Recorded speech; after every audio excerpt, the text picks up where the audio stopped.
This is Jeremiah. We're back with New Covenant. We're going to listen to John 16. I'm going to probably focus on living bread again. We're basically focusing on living bread for maybe 6 months. I haven't decided, but it's going to be our main focus when we go through these scriptures. We will switch subjects, but I want to focus on living bread a lot. Okay. And let's look at Luke 16, John 16. John 16. Let's look at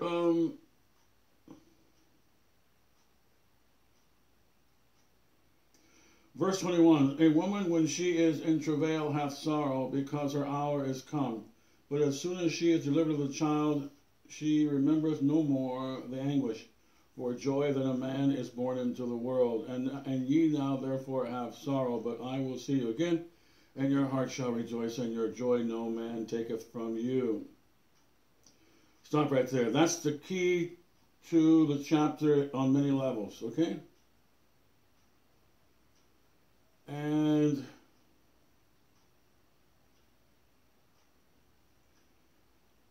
there's two other things going on here. In verse 33, peace, that you might have peace. So he first said in the previous chapter, peace I give unto you.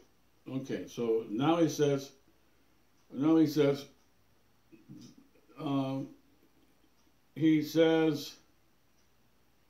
what's the best way of putting this?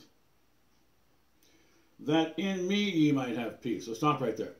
So what we have is we have that in me. So there you go. See, it always goes back to in me. And let's point this out.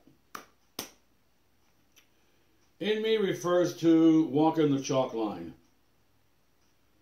Staying salt, staying pure, staying on the narrow. This is what's going to maximize or promote your peace. First he said, my peace I leave unto you. Now he says, if, see, that ye might, see.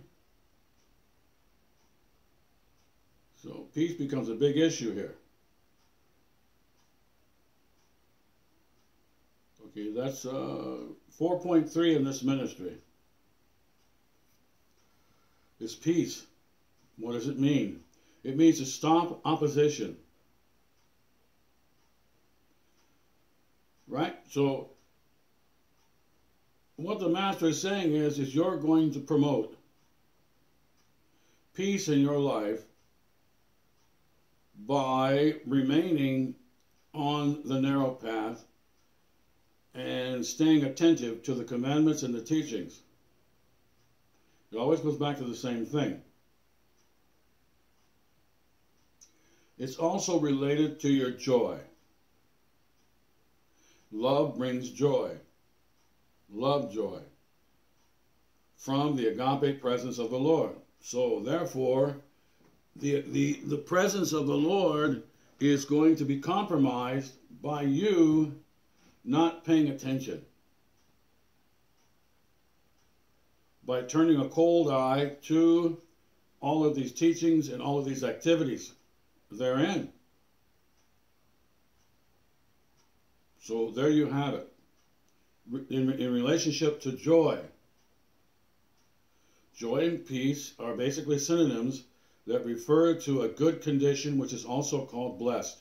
So your condition is based upon your attentiveness to the teachings in general.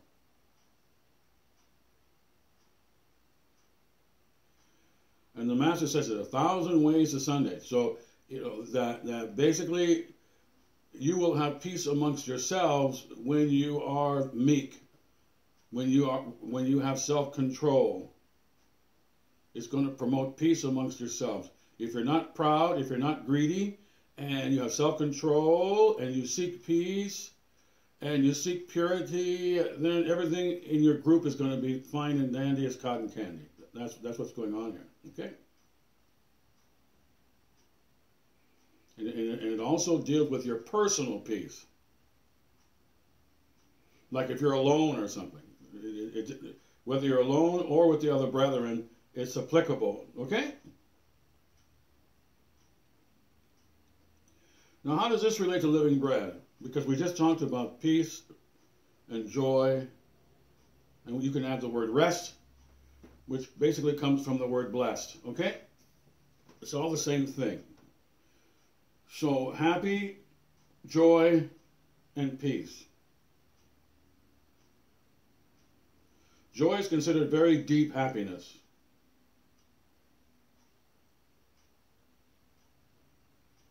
Peace means to stop the war. Rest means to enter into a period of complete rest. And that's more along the lines of your soul, and it doesn't get better than that.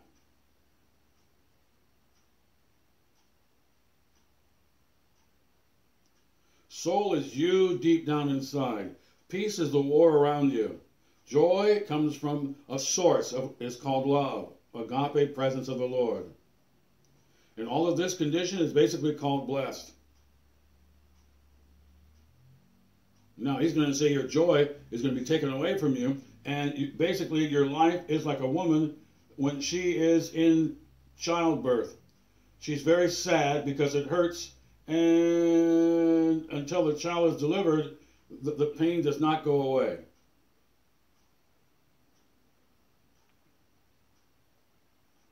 He's the one that gave women childbirth for judgment. Now, he's going to mention asking things in his name. We'll let that go because you might know that. Let me remind you, it's always related to things that are related to, or rather, that have something to do with church activities. And that's the basic situation, because you're supposed to be thinking about church activities. You turn your TV on and you go to Starbucks, or you join the Babylonian crowd, you might start asking for things like, I want the storm to go away, and I want the moon to turn to green cheese, and I want a pink Cadillac with a pink poodle or something. That's where this can go. But not for us Quakers, not for us who are listening to the text and paying attention to the text.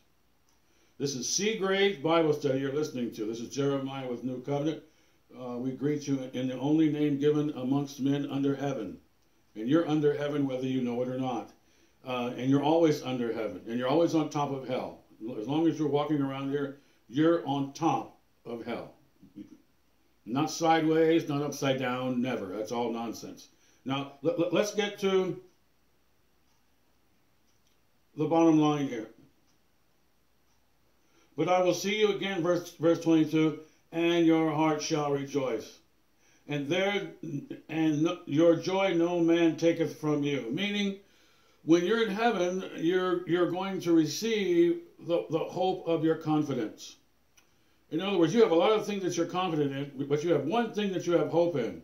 What does that mean? That means that you have a lot of things you're confident in. Tomorrow, you get a good dinner, and you get some clean water to drink, and a shower, and a place to sleep in quiet, in peace. Okay, you have confidence in that, but it's not your hope. Because the word hope refers to the thing that you really want the most. I don't want a shower and my car to run good tomorrow as my blessed hope. In other words, in my faith, the thing that I'm most confident in faithing, or things to be confident in, is getting out of here. And that's the point here. But I will see you again, and your heart shall rejoice. And no one's going to take your joy anymore away from you. It's all over as far as people harassing you. He's promised them a lot of things. Of course, he starts the chapter out basically by saying that I'm going to allow people to really abuse you pretty bad. Like very bad, off and on. And you're going to be sad, and it's going to get on you. It's going to trouble you deeply. So, and I want you to understand that pretty soon, when you're with me, then all of your troubles are over.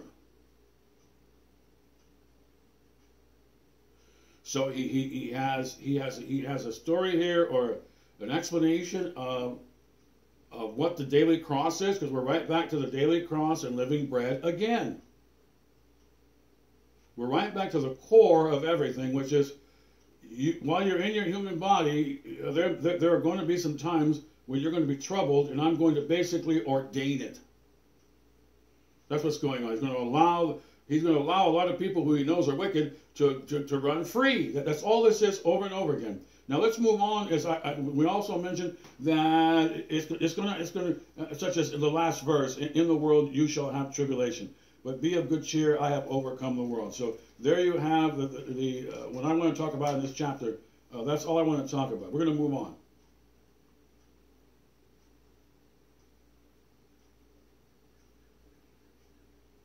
He's going to talk more about the Comforter, and that Christianity is basically you being comforted by things or by something that nobody else has. The people out in the world who don't receive Jesus Christ, they don't have this Comforter.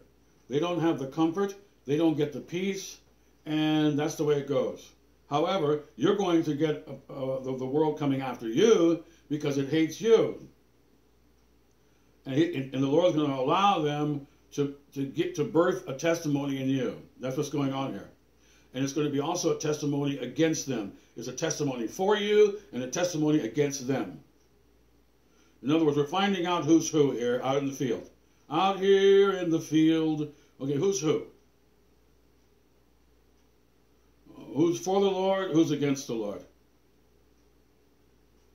Who's for righteousness and honesty, and who is for sin and lying? You know, what team are you? What team are you on? And the lying team goes after the good team. I just saw a president or somebody here online here the other day. I think it was the president. He said one of the politicians said, "We want to come after the MAGA crowd. We hate the MAGA crowd." Why do they hate the MAGA crowd? What did the MAGA crowd do to them? Nothing. They hated the MAGA crowd without a cause. All they're saying in the MAGA crowd is that they want America to be safe and well protected and healthy, and that's all they're really preaching. They're not saying that the homosexuals who are obviously hating the MAGA crowd and so forth, they're not saying that they hate homosexuals. They're not saying they want to attack these freaky Democrat people, whatever. They're not saying they hate them at all. They're basically minding their own business. It's actually the people who hate the MAGA crowd who are the ones who are the haters. That's the point. Now, I'm not saying the MAGA crowd is a perfect bunch of people. You know, what I'm saying is that they're obviously the better bunch of humans without even any calculation. Because they're not attacking anybody. They say, let's make this great. Okay, what's wrong with that? Again, but there's nothing wrong with that.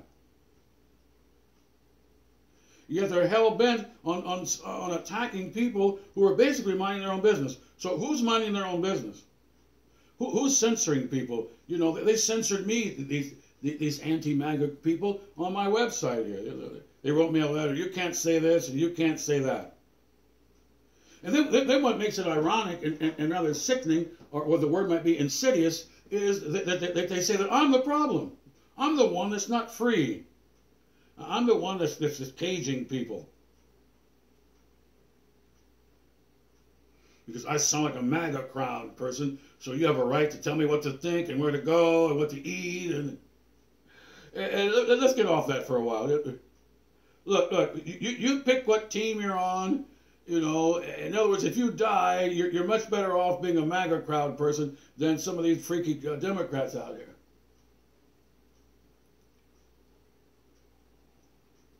And one of the main reasons is you're basically minding your own business. That's the point. You can't even express your opinion and go in front of an abortion clinic. They'll arrest you or something. Why are they arresting you by standing in front of an abortion clinic saying you don't like abortions? They have no right to arrest you. But they're doing it. Point is, it goes right back to this chapter here, where your life is going to be off and on, basically. God's going to allow people to get you. You know, let's look at verse 16 too. That whosoever killeth you will think he doeth God service. Some of these people who are attacking the MAGA people on TV and stuff and attacking Christians and everything, a lot of these people, they'll come on TV and say, I'm doing God's work. And they think they're very slick, don't they? I mean, think about it. You know, Russia, let me give a little bit of history. We'll get back to, we're going to turn to Psalm. Let me give you a quick history lesson here, just a quick one. America had missiles pointed at us during the missile crisis at the Bay of Pigs. Cuba had missiles pointed at us, supposedly. I don't think they had missiles pointed at us. I don't think they did. But here's the point. They said they did. Now, America went and attacked the missile sites, and they were getting ready to attack Cuba because they had missiles pointed at us. So what did NATO do, the National Treaty Association, organization? It's supposed to be a treaty organization. So what they said was, we're going to put missiles and point them at Russians along, you know, these countries there, Poland and whatever, Estonia. Let's put NATO missiles and point them at the people. We're not talking about just a few missiles. We're talking about a lot of missiles. So the Russians said, what are you doing? And they said, you're aggressive, you're rats. You know, you have a history of being rats, and we have proof. So Russia said, no, you got to move your missiles. And they said, okay, you had a few missiles pointed at us, we won't do anything. But don't put any more. So what does Zelensky do? He ran for office and he said, I'm Jewish and I like Russians, because the Russians are tied a little bit with Jews, in case you didn't know that. Now, it just so happens that the major army in Ukraine is a Nazi army. Uh-oh. So what is a Jewish man putting himself in charge of a Nazi army? Why is that? Oh, maybe he wants a good job. Oh, they just bought him a brand new mansion. So here's the point. NATO, with Zelensky and the United States, they put more missiles right there pointed at the people, which means if they let those rockets off, there's a chance they could take over the country. So obviously NATO is working for the big banks who want to take the riches from Russia. That would be my guess at this time. Okay, it's very simple math. Now, it could be other issues. I'm just going to point out to you history. And that, do they have a right to protect themselves and to attack the missiles pointed at them? Or the people who point the missiles at them? Furthermore, they just found out that that they're building more diseases in laboratories over there. I'm not kidding you. First America said that we're not building diseases in the laboratory in the Ukraine. They lied. Then a couple of months later, the secretary came on TV and said, we are making laboratory diseases.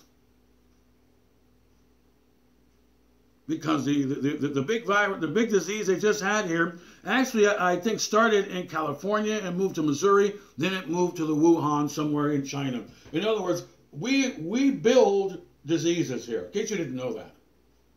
And a lot of it comes from your tax money, which is really insidious. The University of, was it Boston? They just made another disease from the previous one, and it's twice as strong. They said they're very happy that they succeeded in making a disease twice as strong as the recent one. Okay, I'm not kidding you. This is all, you can go online. So the world is crazy. That's the point. No one should have been authorized to develop a disease or something that makes you sick twice or 3 or 4 times as strong as the other ones. They call it gain of function. Gain. Now think about it for a minute. You just made a disease 10 times worse than it was, and you call it gain. Okay, there's a problem right there. I don't know how making a disease 10 times worse, you can call it a gain. You see how science and how people are very sick in this world.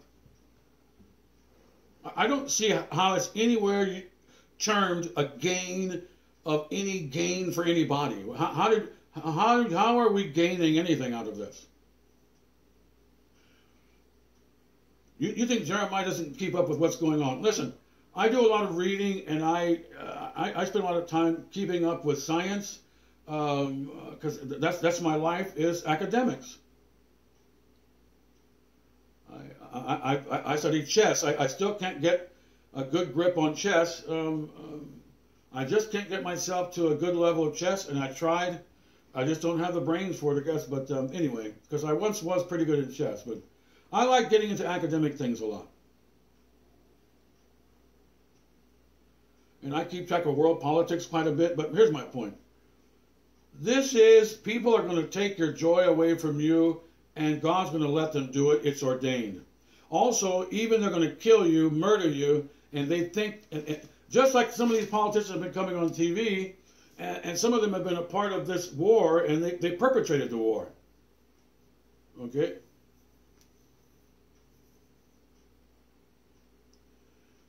I mean, technically what they could have done was, they had an option to say, okay, you want to take over the country, allow the people to leave who want to leave, and you can take the country. We don't want 800,000 dead people. What we'll do is, you can have the country, Mr. Putin and whoever's in charge, you can have the entire country, but will you allow the people who want to leave, yes or no? If you do, we'll sign a peace treaty. You can have the whole kit and caboodle.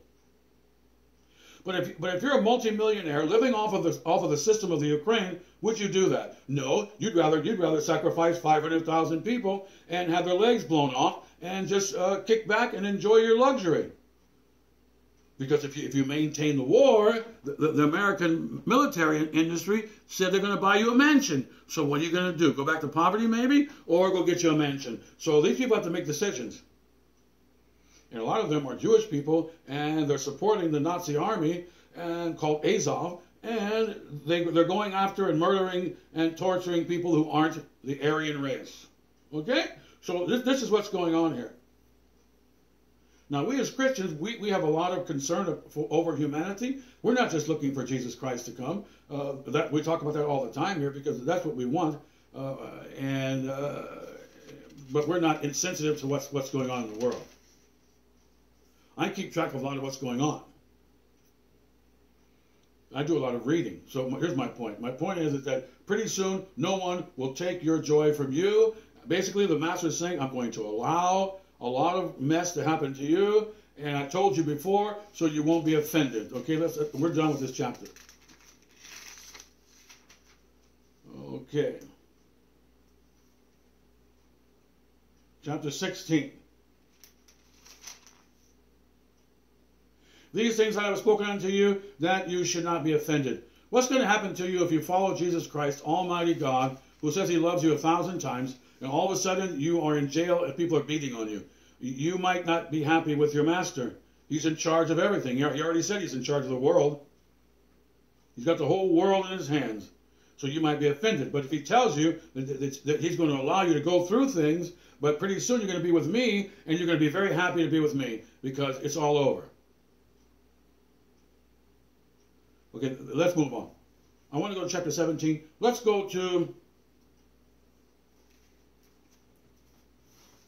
bounce to Psalm 26 or something like that. I want to go to Psalm. We just left Psalm 24. The earth is the Lord's. We looked at for thy name's sake, Psalm 25:11. In other words, God is saving you because his name means that God saves people. And when he saves people and forgives them, his name is validated. The Lord validates his name because if you call yourself a baker and you bake food, every time you bake food, you validate your name. You're a baker.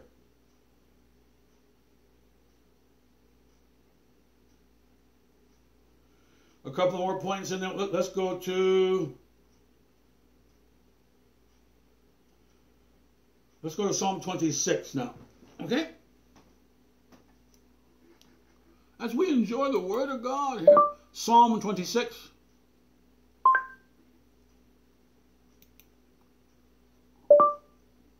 Psalm 26.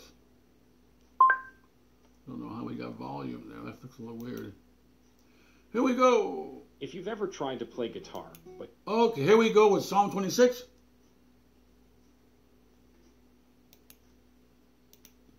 Psalm 26.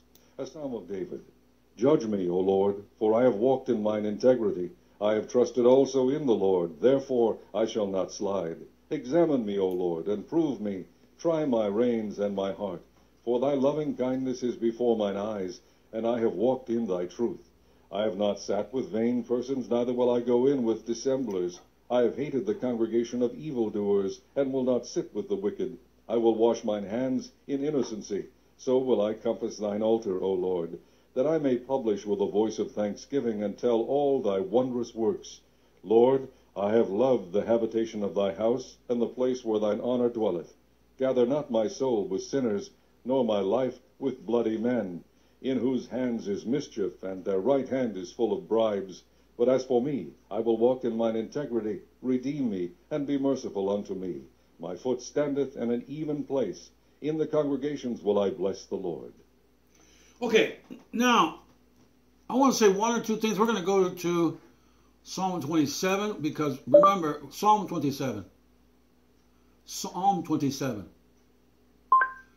What we're doing here is we're spending a lot of time listening to the word from now on here.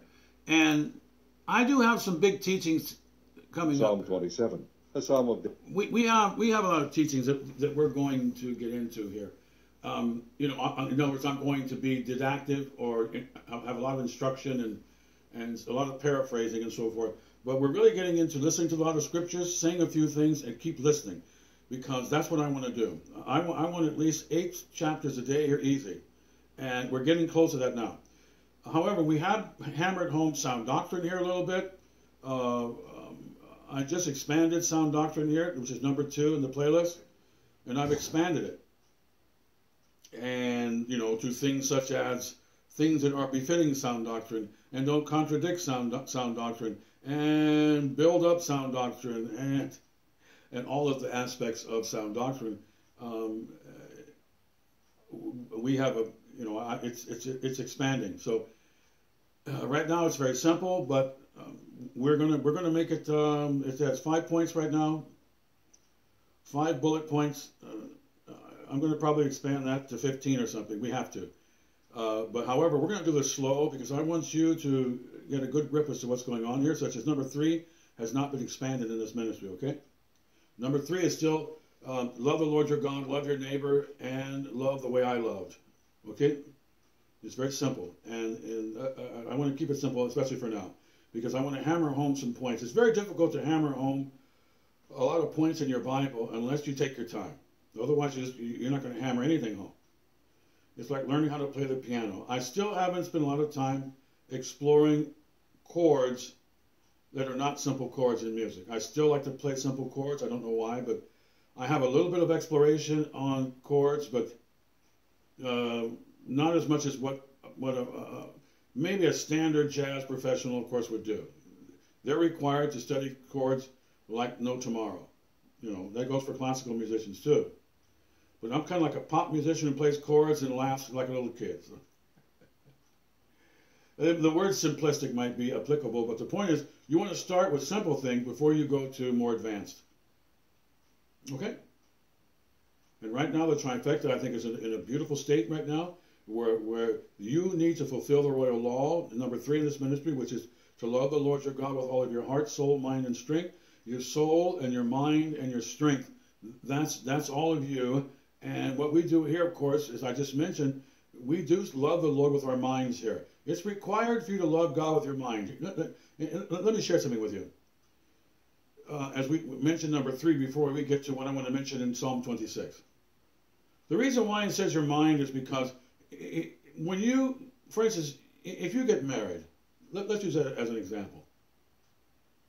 Your spouse should have your thoughts. If you're thinking about the neighbor's wife or the neighbor's business, and you're never thinking about your wife, you're not fulfilling your love commitment.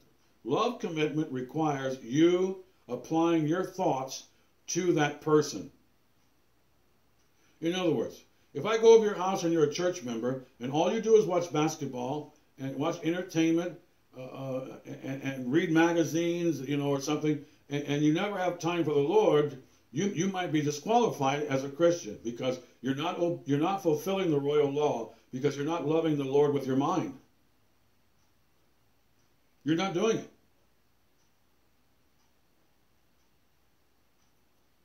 Now, a lot of Christians are going to have problems having filthy thoughts go into their mind, or go to the racetrack, or go have a beer or something. That's going to happen to a lot of Christian people. And Paul talks about that in Romans, the war between the world, the flesh, the devil, and you. You know, your goal to be on the narrow brick road. But the point is that your mind is required here. In other words, you married the Lord and he sees you concentrating on other things other than him, then your mind is revealing that you don't necessarily want to fulfill the royal law, because fulfilling the royal law is for you to be active. And I mentioned my parents over and over again here. They were the first examples for me big time that love thinks. I'm telling you right now. The real people that care for you, they think and they use their brain for your advantage. That's what God just did. We just looked at John chapter 14 where the master said, I go to prepare a place for you. If somebody goes to prepare a place for you, maybe they love you. That's the point. So some people have told me, I had a Bible teacher recently mention, no, we study too much over there with you or something. You know, I'm like, look, dude, you know what? Kindergarten's over.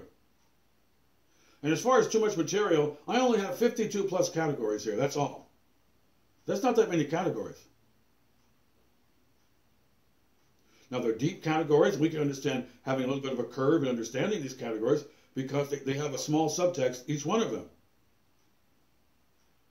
But as far as this being some sort of, you have to learn fission, you know, and particle science in 3 days with rocket science, but no, that's nonsense. Nobody's doing that here at all. This is not that burdensome at all. So I push you to stay on board, some of you. We're losing a lot of viewers here, I can tell.